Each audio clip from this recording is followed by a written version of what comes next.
other dudes and get your shine. Get your shine on, man. Why you worry about me? Get your shine on, man. Why you worry about me? So all your haters, get up, relax your mind. Stop worrying about these other dudes and get your shine. Get your shine on, man. Why you worry about me? Hey, get your shine on, man. Why you worry about me?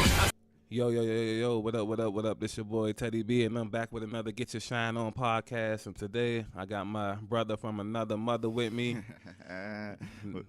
What's up, y'all? Name is Jonesy. What's up, brother? What's good, man? How you doing? Good, man. For real. It's been years since I seen you. Yeah, Though. long time no see, man. Long time no see. Since Forestville, boy. Yeah. Back in the green uniform and the tie Monday and Tuesday. Yeah. Hey, was you there when we had to wear the BDUs?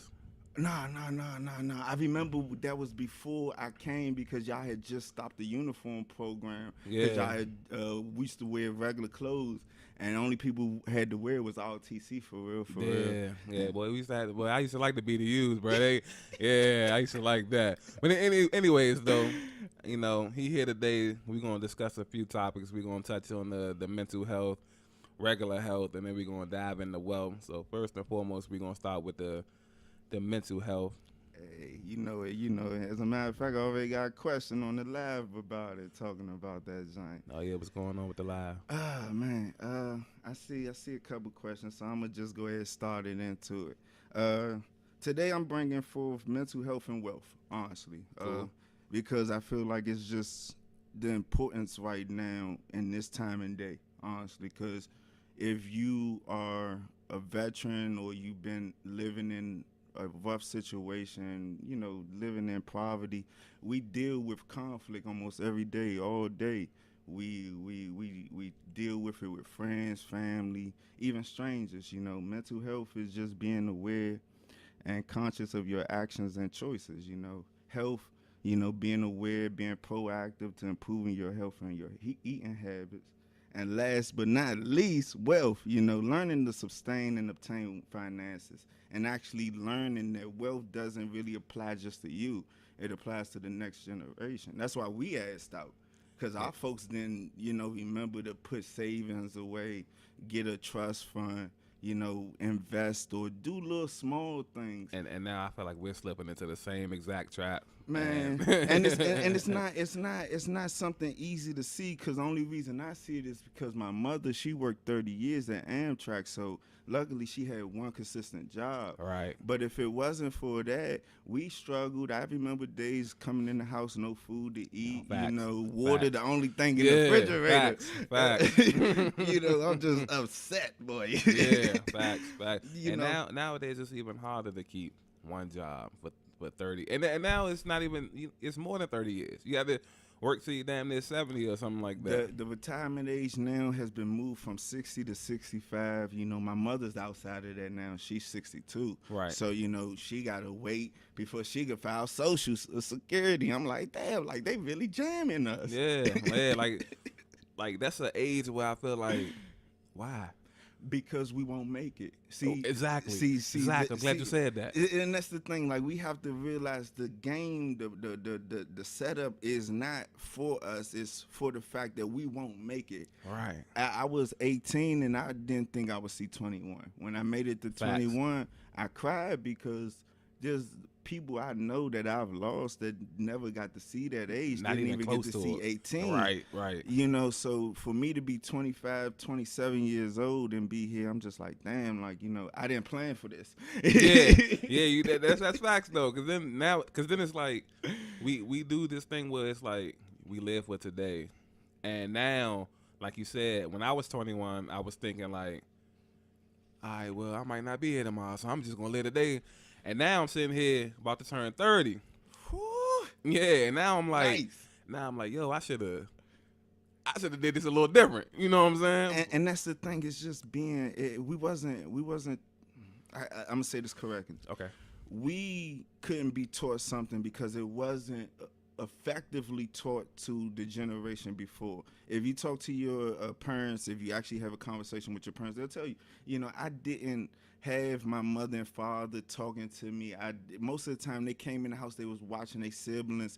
Mother and father went to go work. when they came home, they only dealt with the consequences and the repercussions of what their parent wanted to put out for that day after coming home from a long, stressful day at work. Right. That's a mentality right there. That's a problem right there, because you're bringing that hostility from somebody at work to children that just was in school 8 hours of the day, Maybe dealing with their own hostilities, and now they coming home to put more negativity or positivity into the air, and it's not being received correctly. See, that's the thing.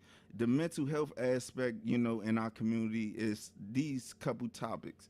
Bipolar disorder, which everybody fucking claims, and that I don't think it should be as widely accepted as it should be, because it means that you switch on people.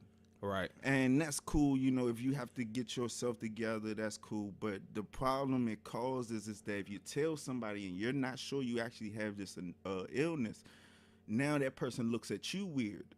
Yeah. Because they might not know. See, the lack of information. Right. And I feel like that one, I'm glad you brought that one up first. That one I feel like is like, people claim it because it's so cool to say that.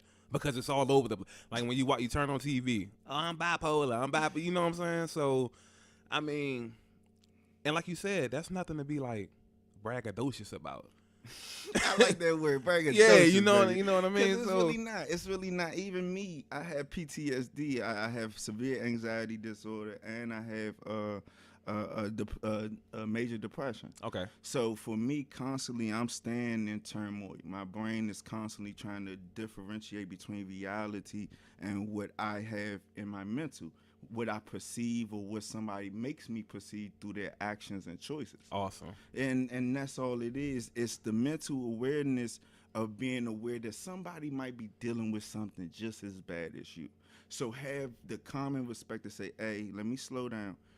Are you okay today? Did something happen that may have upset you? Because them simple, very small, minute, very insequential questions, incidental and very minute, very inadequate that you might feel, be like, hold on. That person might be like, I did have a bad day. Yeah. Thank you for asking. Yeah. When I go to a store, I say, how you doing today, ma'am? I could be dealing with the most rudest motherfucker at the NBA. How you doing? You going good today? Is it okay? Right. Hey, it like my man just said, practice humility. That's where it goes at being humble, honestly. Remembering that you have a place just like somebody else. Yeah. This planet is filled with 3.2 billion people the last time they checked. And that's a lot of people that have different perspectives, Yes. different realities and experiences. Yes. And experiences is something I really want to touch on in the midst of today while we're talking. Because all of these three topics deal with still experiences that you only experience. Right. That then subsequently requires or makes you act out or bring about certain situations that might not need to happen. Like I've been in situations where I ain't gonna talk too much, but I've been in real life in death situations where I had to choose between my own life and somebody else's, and at times the situation might not have called for it. And then especially afterwards, the anxiety, the nervousness, the oh my God, what if he gonna do something to me? Go over there and talk to that motherfucker like a man. Communication. And that ain't saying that you trying to cop a bid, because for real, if you bout it, you bout it. Yeah. It ain't no question, ain't no fronting. I done seen people that you could be doing all this as soon as they ready to fight. Yeah. Some people can really do a lot better. Instead of, this iffiness that we have in our community. Because even it goes to the health aspect. We drink and we smoke, but we don't go outside and walk. Right. We don't run. They try to get our wind back up. We don't even eat right. We go to the curry out. We go get our shrimp fried rice, our beef and broccoli. Right, okay. Go get the French fries with the mambo sauce, okay. Old Bay, pepper. some salt, pepper, boy. Kill those joints up real quick and shit. I'm a mathematician at French fries, boy. Hey, so let me ask you something. A couple seconds ago, you said it's a lot of iffiness. Where do you think this all originally stems from? Disunity in the household. And I go to the household because your home will always bring about your first experiences in this world. When you are born, you don't get to choose to be here. None of us chose to come out the womb. Facts. None of us did. Not any single human being that existed before another human being ever made the point that, hey, I'm going to come out the womb and go into this world that has a lot of ugliness and very little beautiful. Right. You know, and then once you do that, then you go into a household where most of the time the adults are so focused on trying to still work towards their future, work towards keeping their children in somewhat of a safe and stable environment. Right. And most of the time, they still don't even do that. Yeah. You know, sometimes parents have a very oblivious view of their own reality. My mother, I ain't gonna use my family too much, you know, because we don't laugh. Oh yeah. But for my experiences, you know, my folks, we didn't. I didn't kiss my mother on the cheek till I was 15. I didn't hug my own father until I left for basics at the age of 18, 19. Okay. And then I started telling him officially I love him at 21. Okay. And that's my own issues, my own experiences in life that have crippled me or allowed me to only see narrow-sidedness. Right. Because once I joined the military, you know, I dealt with white folks, black folks, niggas, and crackers. Right. You know, and I done had a white person throw a nukes at me, and he was my top LCPO. He you know, he ain't supposed to do this. Yeah. You know, it's just a lot. It really is. I could talk all day and all types of hours about it. I bet. And just imagine your one perspective times, what you say, 3.2 billion? And that's the thing. It's really becoming aware of that. Yeah. You know, once you're aware that, okay, my opinion is only my opinion, and when I state it or when I offer it, it's still hoping that somebody else will be respectful enough to say, hey, I'm going to take this into consideration. Right. Not I'm gonna believe you or that you're right and I'm wrong or I'm right and you're wrong. That's not the object of our conversation yet. Yes. That hasn't even been established. The object of my conversation is first trying to communicate with you so that I can have some type of so that we can actually have some type of relation. You know, for instance, me and you, we grew up in the same area. Right. We went to the same school. Right. Before you ever seen me at middle school in Jackson walking down Regency Parkway, you never would have ever knew me. Right, and right. From those experiences, it allowed us today to be able to do this. Yeah, exactly. And Facts. just like that, Facts. You never know how something might play into your life. You never know who is important or what value or non-value you have given them, because there's a lot of people that I done gave value to and invested into, and that didn't deserve it. That I won't never say didn't deserve, but I would say that I wish I would have looked out for myself a lot more. Okay. You know, I never take back anything I've done because it came from a good place. Yeah. That's another thing too. You know, when we do something for people, don't expect nothing in return. Oh no, never, because that's a setup. Yeah. It's a setup, expectations, because right? You're expecting them to have the same amount of respect or the same perception as you do. Like my mother, respect was really taught in our household. We don't give it, you earn it. Right. Seriously, you right. don't. Okay. I don't have to give it to you because you're an adult. I only give it to you once you have proven, and I understand, and I can see that you are an adult and you should be respected as one. Before then, I'm only respecting you as a human. There you go. See. First, we got to get. Love it. We got to really look at it. You know, the mental aspect is just understanding that we're humans first. Once you get past the human, then you could go to the man and the woman, and then from the man and the woman, you could go culturally. All these different levels offer a different perspective into the reality we all exist and coexist in. Yeah. Yes. As into the health aspect, you know, we got diabetes and You know, we got basically diseases that you don't just have, but it's hereditary. hereditary. There we go. Yeah, that's the thing. I'm here for you. I'm here. There you I'm go. I'm here for you. The hereditary part is what we really are missing. Yeah. And what I mean by hereditary, you know, sickle cell. You know, I'm talking about, for instance, dementia. Yes. You know, yeah. my big mom, she has dementia. You know, people with Alzheimer's. You know, people with herniated disc in their neck, fibromyalgia, rheumatoid arthritis. I was just about to say that because that's my that runs in my family, the arthritis thing. So yeah, like you know, it's just really a lot that we're so focused on the things that are superficial. Right. You know, explain to the people when you say superficial. Explain to people like what do you mean? Superficial runs into anything that's surface level, but that's all you touch. Right. You only want to get the bare to minimum, and you're able to run off. You know, sometimes people call me this a jack of all trades. That's all it is. It's having the knowledge and the know-how of so much, but at the same time, you don't do nothing with it. You haven't went any further or any deeper with it. Right. You know, I got HVAC under my belt. I got security under my belt. I got even flight. I could go to the airport right now and move aircrafts. I'm a jack of all trades, but if you ask me to be extensive in one, I can't tell you the complete and entirety of something.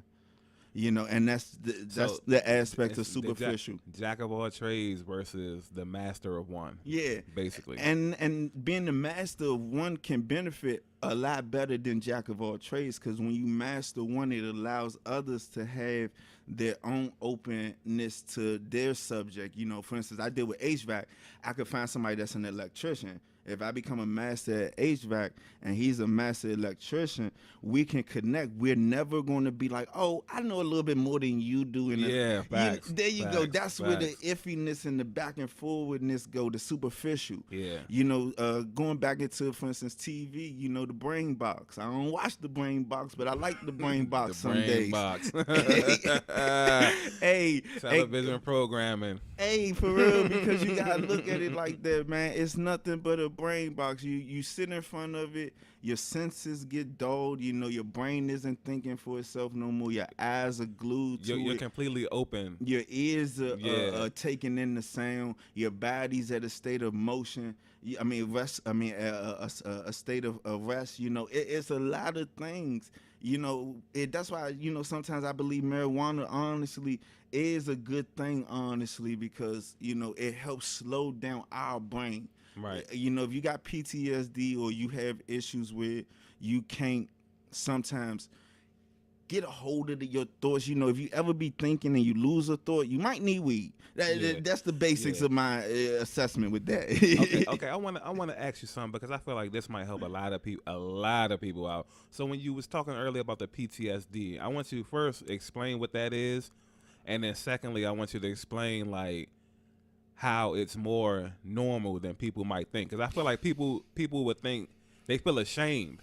You know what I'm saying? And that's the last thing you want people to feel, is like ashamed of a condition that you don't even know damn near everybody in the world has. Yes. PTSD, post-traumatic stress disorder, is basically the fact that you've dealt with a traumatic experience, and through your own life or your own experiences, you believe that same result that caused the trauma will be the outcome each and every time a situation or that particular situation comes about. All right. You know, I believe it's more common than ever before because of society, where you have TV that promotes gory violence to the point, or games that promote violence to the point that it's real. Right. Shit, Grand Theft Auto 5, the bullet diagram, the bullet trajectories and the actual bullet, the actual gun work on there is actually real. You can hear the shit hitting the car like it's real. You know,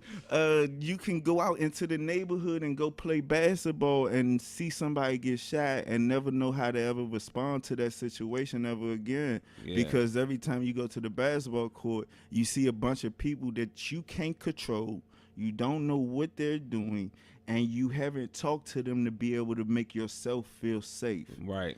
You know, I believe it's more common in all communities and all cultures because of that. You know, you go to the military, your household can be aggressive or very confrontational, and that's all it is that you dealt with conflict and real life choices too much. Right. You know, PTSD brings you back to real world. You know, real world.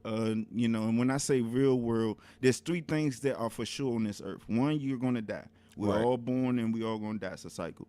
Second thing is we're all on this planet called Earth. Right. No matter how you may try to get away from it, if a big ass asteroid came to Mars, we all stuck. Yeah, simple facts. You know, all right, I got you. I definitely got you on the anxiety and depression. You know, the third thing is the fact that we all are trying to work towards the same basic three things: pursuit of happiness, Facts. enjoy the time that we had before our eyes closed, Facts. and provide a safe or comfortable environment for ourselves to be able to do these things. Right. Once you get those things understood, man, you can be in unison with everybody. That's where the anxiety and the depression come up, and I'm glad she actually brought that up. You know, anxiety and depression is a big part of that, especially anxiety. When you Yes. got PTSD, you know, that only you're only dealing with your thoughts.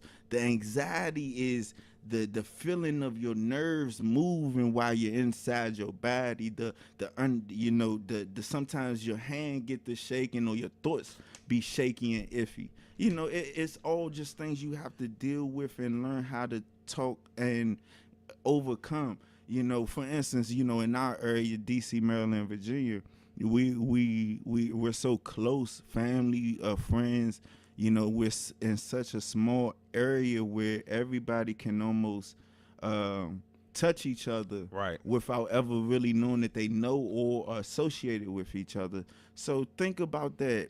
If you know somebody and they get fucked over, and then they mess with somebody that you was thinking about messing with or was messing with, and then they like the cycle of being scared, the cycle of anxiety, the cycle of being depressed and bringing people into your own depression, or when somebody makes your depression known to you, you don't try to fight with them. You know, crab in the barrel almost mentality. With I feel like that's very important. Like having somebody to fight with. Yeah, and, I feel like that. And it's not just, you know, trying to get you out the bed or yelling at you all day. That ain't helpful. You know, we've learned that through childhood, that being yelled at and being talked to as if you're lesser than doesn't work. Right. What works is effectively coming to that person and saying, hey, I don't know what you're dealing with. I'm trying to understand it. Help me. Because I might be dealing with it too and I don't know. For instance, my big brother, he just started dealing with panic attacks on his own. Oh, yeah? I had a panic attack in 2015 in my car. I'm coming from work. I just got off the boat, and for some reason, I can't breathe. Right. You know, my neck is tensing up. My arms and shoulders are locking up. Right. You know, and I don't know what the fuck is going on, but I'm still driving.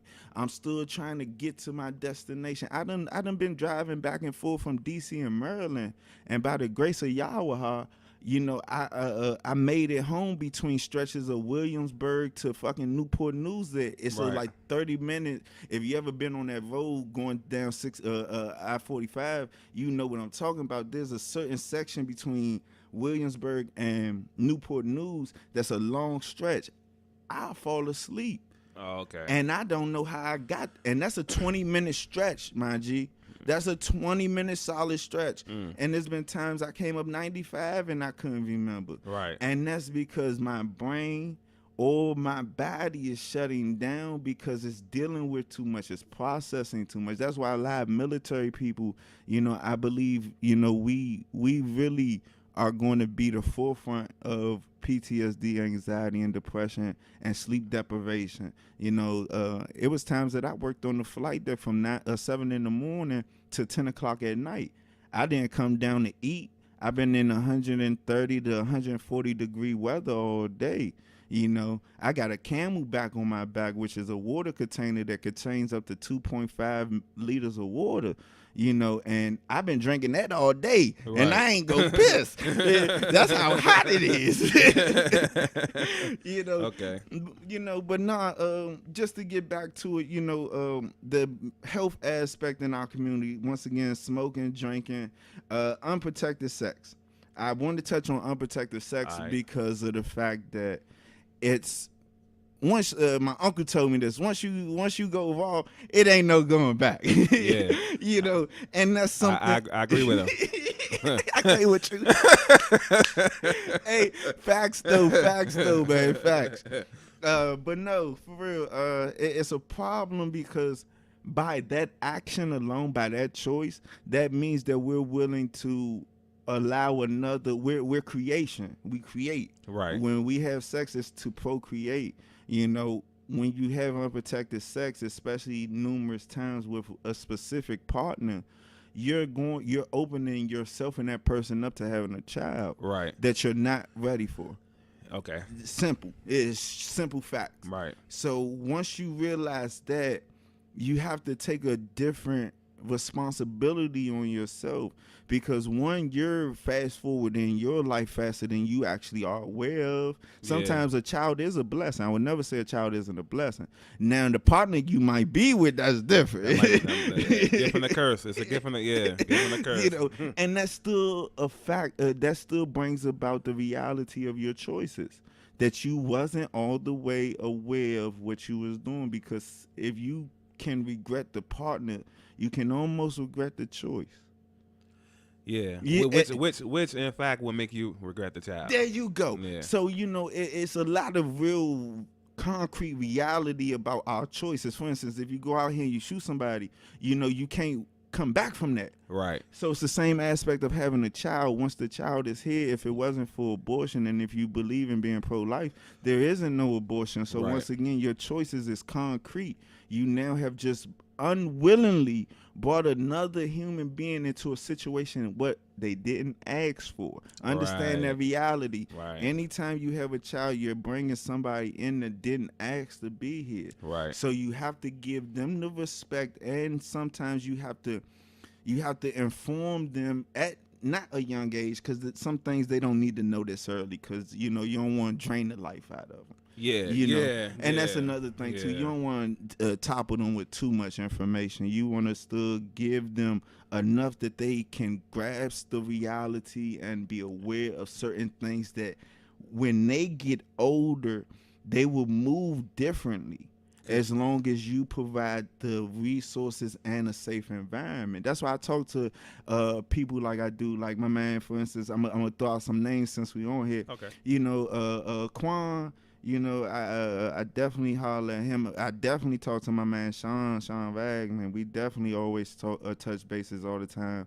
You know, he just had his second child. Cool. You know, congratulations on him. Congrats. My big brother G, he got 6, 3 of his own and 3 by marriage. So, you know, and why I bring that up is because you have people like them that are fathers that are really trying to change the image of what fatherhood is. You know, being there, you know, still having to deal with sometimes, you know, your partner and the hostility or the emotional, you know, aggression that y'all haven't gotten past yet because of, you know, choices and actions, and not liking choices and actions y'all did. You know, it really goes to a lot of different avenues. You know, I try to be brief on it, but you know, it's I mean, these are problems that you shouldn't try to be brief on though, because it's not a brief fix. You know what I'm saying? So that's why I'm just over here. I'm over here, and you know, and when I do these podcasts and I have certain guests on, it's like a lot of y'all take me to a different place. So I'm over here like I'm trying to moderate. And at the same time, I'm like, hold on, he just fixing me at the same, you know what I'm saying? Now that's why I'm like. And that's the thing too, you know, it's taking, for instance, I got a specific writing that I did in here just for us, all right? Okay. It's just for us. And when I mean us, I mean black men, you know, because we really have this community. The reason our community is so shook up is because of us. We Right. are still the leaders, even though Willie Lynch and slavery and the disembodiment of the household was done to us. The man still plays a very intricate and important role. That's why all other cultures still have the man in the household. Facts. I just came from Ohio, and I seen Caucasian and Indian people, and the Indian people were like their own community. Every day that they had to praise their God, you will see them go to another individual house, but they would have it all together at that specific person house that week, and then the next week it'd be another person house. Okay. It allowed everybody to have a time to come together and talk about things. That's it. It's not about always fixing, because the fixing will come. You have to do your own assessment. Michael Jackson said it best. If you want to start somewhere first, you got to start with the man in the mirror. Man in the mirror. I'm not able to say these things without having first been able to look at myself and question who I am and my identity first, because your identity only comes to you through your experiences, and until you get to a certain point in life, I don't believe that you can ever fully understand or be able to express your experiences in this world until you have survived it long enough, because it's a jungle. Every single day is a blessing. So if you survive 365 days a year, it's a blessing. Every single year is a chapter, a different chapter, hopefully. Hopefully you ain't going through the same bullshit. Because then that becomes that becomes more so your fault than then it becomes life itself, right? Because you're choosing to stay in the turmoil, even though Yahweh or any other helpful sources have tried to pull you out, right? Which a lot of people like. I like to say, like, as long as they're in their comfort zone, they're okay with being miserable. Yeah, for instance, right here, black men, we need to have real conversations with each other. We are under attack, physically, mentally, and masculinity. We have to be able to truly put emotions aside and really talk about issues and problems. Real men will. And when I mean real men, I don't denounce any person that considers themselves to be a man. But if you grew up in a household where a woman was your only true example of parenthood, and you had to go out into your neighborhood to find masculinity, then you grew up with a strong but feminine, I ain't gonna say feminine, but a masculine woman. Because she had to put on her bootstraps to make sure everything was straight, And with that understanding, you be like, damn, where is my true example of a father? And then when you go to your fathers, hopefully, they ain't passed away. If you talk to your father or that male source, even their perspective of it is a little broken, because either they didn't have their father. Yeah, so it's not like it hasn't been a strong line of. There you go. Right. It's not a strong sense of reality. It's not something that you can every single day go back to and use as a source to defute or to rebuttal or push away all these illusions and these contradictions and these thoughts and perspectives and mentalities they push on us. Right. They tell us black men are monsters. They tell us that we're nothing but animals. We think we're nothing but our libido, which is a true reality, but it's not the only perspective of the situation. There's a lot of men that's out here every day that fight for their children and that deal with nasty women. There's men that's out here that don't promiscuously go out here engaging with women and just having kids. There's men that actually hold some type of bedrock or foundation in their heart. It's hard because of the way today's society is, that people get pushed down for their thoughts or their beliefs or the way that you're walking. When you're thinking outside the box, basically. There you go. When you're outside the brain box, when you outside the neighborhood box, when you outside that box that they fit you as in a nigga. Right. And even with today, the get up I have on, I'm all blacked out. I got the OMAC on me.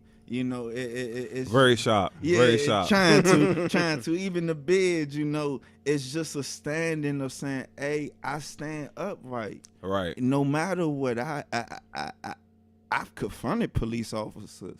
I confront them more than I confront niggas now. Right. And I like that because why am I gonna confront somebody that's in the gutter like me? See, this is why I bring up the mental and the health. And even wealth, because even the wealth comes into it. I'm about to bring that into it. Right. You know, the mental and the health aspect, we're destroying ourselves internally. So what you think you're going to do to a person that looks like you, but you don't like because he looks like you, and because you was taught to hate anybody that looks like you. Right. If you're destroying your own body, what you gonna do to the next person or that female? They don't stand a chance. Yeah, they don't stand a chance. There you go. hey, I'm trying to tell you, a lot of our own choices really show up at the end of the day with where we are at in life. If you want to take a really good look at your life and understand why, and you ain't gotta take the longest time. You know, take about an hour. An hour is a solid time. I don't think most people could even meditate without no music and no sounds going around them for an hour. Yeah. And that'll tell you if you got a mental illness too. If you sit in a quiet space for long enough, if you can't sit there or your thoughts keep racing, you just can't sit still. You have a mental illness. You have ADHD or PTSD. All right, so I seen a comment. Somebody asking, what do you recommend a person do to try to come up out of depression and anxiety? You get around good people, and what I mean by good people, because I believe everybody can be a good person. It's through their own actions and choices. But when I mean good people, somebody that tries to bring you outside the house. For instance, you know, when I go out with friends now, for instance, Anthony Hooker, me and him just hooked up. You know, we went to happy hour. What's good, Hook? Hey, yeah, you know, right there. we went to happy hour. We was up there talking. We seen some young ladies. We was talking to them. We just went out and communicated and went into our community and just enjoyed it. We wasn't trying to do no dumb shit. We was having a good time, and we went out there to have and bring about a positive energy. Right. Simple. You know, if you want to go outside and go to the park and strengthen yourself up. Every day I go outside, even though I still smoke, I go outside and I'll smoke a Black and Mild, but I'm sitting in the sun. I got my shirt off, you know. Even when I was still big, I still went out there with my shirt off, you know. Yeah. And I go out there and I'll let the sun just, you know, and the fresh air, and I mean, like just all of it, the nature, the environment, just all of it. Yeah, because once you realize that every day is a blessing, you can take more enjoyment in your whole day. Instead of waiting till the weekend to have fun, instead of waiting until the next month or the next year to get over your problems can end today. But people don't realize that. People don't. It all starts with the train of thought. Woo! I like that one. See, we might have to switch seats soon. Yeah, you know what I'm saying. Hey, you know what I'm saying. Hey, you know, because like I said, when I bring some people on, some people they bring out the better in me, and now I feel like, you know what I'm saying, it's happening at this moment. So, yeah. Hey, I'm glad I could be part of it, because that's all I ever really want to do is bring out the best that I see in somebody. Because what attracts us or what makes us fuck with people that we do is because we can see that light that they can't see. So, for instance, if you deal with a female, you know, you trying to get her to a point that you see her at, you know, the diamond in the rough that you see her at. But sometimes the form or the way we go about it can be, you know, a little wrong. That's why I now try to take up on the fact of just communicating and not really pushing my opinion, not really pushing my depression, my anxiety, you know, you don't try to really push your issues on another person. You really try to keep your issues. I had an old head say this to me. I used to talk to him every single day and night whenever I would go see my ex. And he used to tell me, he said, and I used to tell him about my problems. I used to tell him about my issues, like real issues. Okay. And I said, you know, I don't want you to judge me, old head. And he stopped me. He said, wait, I'm not here to judge you. I said, the only thing I'm here is being a voice that you can communicate with, that you can vent to. Yeah. He said, everything else is not up for me to decide whether you're doing right or wrong, because at the end of the day, the only person that deals with it is you. So why would I contradict what you're doing when I haven't made some of the best decisions in my life? Nobody has. And you know there you go. Once you realize that nobody has made the best choices, even the choices that seem like they're good or that they're possibly the right way, it still can be seen as the wrong way. Yeah. There's especially if I do something like, okay, this is the best. Because sometimes, a lot of times, like, okay, this is the best choice for this moment, but I know this might hurt me down the line. Mm-hmm. So yeah, I get what you're saying with that. It goes back to, for instance, a generation. This is something I wrote about us. A generation with so much to offer, but wasn't given the resources needed for them to discover their truth. From singers to dancers to thinkers and models, teachers and even chefs. Something never seen. The future is in you, in your hands. Play with it or not, the future is our culture. We got people that me and you know that are great singers that should have been on American Idol, right, and been promoting the DMV in a very powerful way. Right. We got people that we know that's football or basketball players, like Antonio Bell, shout out Belt, anybody that is a sports or a true athlete, right, that really was possibly on the precipice of greatness for the community and the environment, that that now we don't have. Why? Because of the resources that we was given. Forestville was a real resource in my opinion, only because of one, the people in there had experiences that some of us had never knew of. Having to go to a school with a lot of military people, they seen and did things that you would never see. That you can't just talk to somebody on a block and be like, yeah, I got you. Colonel Turner, or God rest his soul, General Freeman, especially, when they used to be yelling at us in the hallway. Yeah. We never knew what they meant. We never knew what they was trying to get us to, but we knew that what they were trying to tell us at some point in time we might need.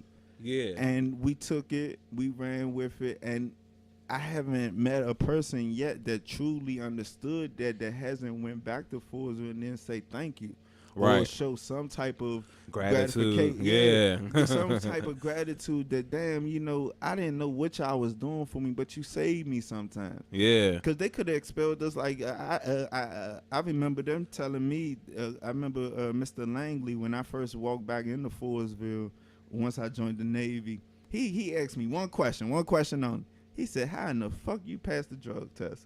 I started laughing. He was like, man, we knew y'all was high all the time. Mm-hmm. Hold on real quick. What's something that you can do? Start leading yourself. And it really, honestly, the only way to get past the depression and the anxiety is self-love. You have to love yourself. And once you love yourself, then you can effectively promote love and give love. I don't believe anybody can actually love somebody until you really love yourself. Right. And that's loving yourself entirely. Every stretch mark, every motherfucking belly roll, every motherfucking nasty ass toe. You really gotta love yourself. And it's not a quick fix. It's a long process. It's a daily fight. Yes. Yeah. It really is. It really honestly is a daily fight. I have another thing. Why is it so hard for black men to express our emotions to one another and not think or consider it an attack against our masculinity? That's society. The way society has it formed right now is like think about it like this: black women are probably more together than black men. I agree. And when I mean by more together, they talk about the games niggas run on other I'm gonna calm down on my cousin. The females talk about the game that black men run on each other. It's true. They even tell each other when the other one cheated. They be like, hey girl, I see him. But we won't say shit. As a matter of fact, we'll be the nigga that's in the bed. Yeah. That's like, hold up. I ain't trying to be seen. Nah, nigga. If a female is going cruddy and doing something that's unwomanlike, as a man, you should alert that other man. If a female is being negative to another male, you should make him aware. Yeah. If a man comes to you and says, "Hey, bro, you might want to move different, or this might be better," or even just sitting in the house and talking about problems and issues and communicating. Yeah. We have to really lose this idea that society has put on us that, when two men get together, especially black men, it has some type of homophobe involved in it. And it's really not. It's just that we have been promoted as such studs. I have to say, I have to use correct verbiage for it. We have been promoted as studs so much that the only thing we think we good for is, producing and being animals and not having any true consciousness, when that's completely wrong. Right. If a female can have an all-female party where they got, I'm gonna promote a couple brands. You got bedroom candy. You got all these little sex parties. If a female can have a party where they're talking about nothing but dicks and vaginas and what makes them feel good, it not to be funny, why can't dudes have a party where we talking about vaginas? It ain't. And they used to. Stuff like that used to happen. Yeah. Where you can have a get together with a bunch of dudes, go out to the club. Like in VA, when I was in the Navy, we used to pull up 4-5 deep, go to each other's house. Everybody meet up. We pregame at the house, drink, and then we go to the club. After the club, if everybody dip out, do their mission, whatever. But everybody is moving in a unison and understand that, hey, we out here together. We promoting, society is not like that. It's more of a every man for themselves type of mentality going on. And to speak on something else you said, I kind of feel like right now society has placed like this role reversal mechanism in the culture right now. So that's what I think when you say the females doing what the men used to do. Now the men are taking a more subservient attitude to it, and we are. Even for instance, me. Even at times I promote a female being stronger than I would a male, just because I've been in an environment where my mother informed me that women were dealing with the most hardship. And they are. I would never take away another sex's, and I say sex because that's the difference between us. I can never understand a female's perspective because I'm not a female. Right. And it's the same way a female can never understand a male's perspective because they aren't a male. Right. Each side of the coin deals with something completely different, deals with a different mentality, a different perspective that's pushed on them, or a different society that deals with them. Because, for instance, a black woman could go out here a lot easier and become something more than a black male. Facts. That's why at times the black male will be in a household and not having a job, and a woman would. And that's not saying anything bad on us. It's just that if a woman is providing somewhat of a refuge, we should take it upon ourselves to say, all right, if she's really willing to be here and help me, let me get myself together and go out here and try. It's not saying you will be successful, because to believe you will be successful every single day is a lie. It's a lie. It's a true and goddamn lie. False reality. False reality. So you got to go out there and say, hey, I'm going to try and I'm going to do my best. Now, if it happens, cool. It's never knocking you. But it's understanding that the roles have been switched, that women are becoming more dominant and more masculine while men are becoming more feminine, and understanding that the roles can be switched to the correct upright, but I can't blame women for not wanting to, because there ain't really no real men out here that actually walk by example and actions. Right. And that's the thing. You have to walk by example and action, because you can tell all you want to a female. You can run your face blue. But the only thing she will see, or anybody will ever see in your life, the steps you taking. The steps you taking, the example that you deal with, and the consequences of your own choices. Right. Because if you decide to be an upright man, that means that when a girl with a fat ass and she busts that pussy open for you, you walk away. Right. That's dealing with the consequences of being a real man. Of realizing that I ain't just going to jump down with every bitch. Because that's exactly what that is. Right. See, we kind of put ourselves in this situation because of the way we talk about ourselves. We call ourselves dogs. So if a female refers to black men as dogs, so if we all refer to each other as dogs, what does a male dog do? He fucks, humps, and goes everywhere. Right. He pisses on a fire hydrant. You can see that that dog could piss on 5 other fire hydrants. If he see another dog on that fire hydrant, he gonna come back mad. That's the mentality we had. Right. You can have an ex and she could be happy.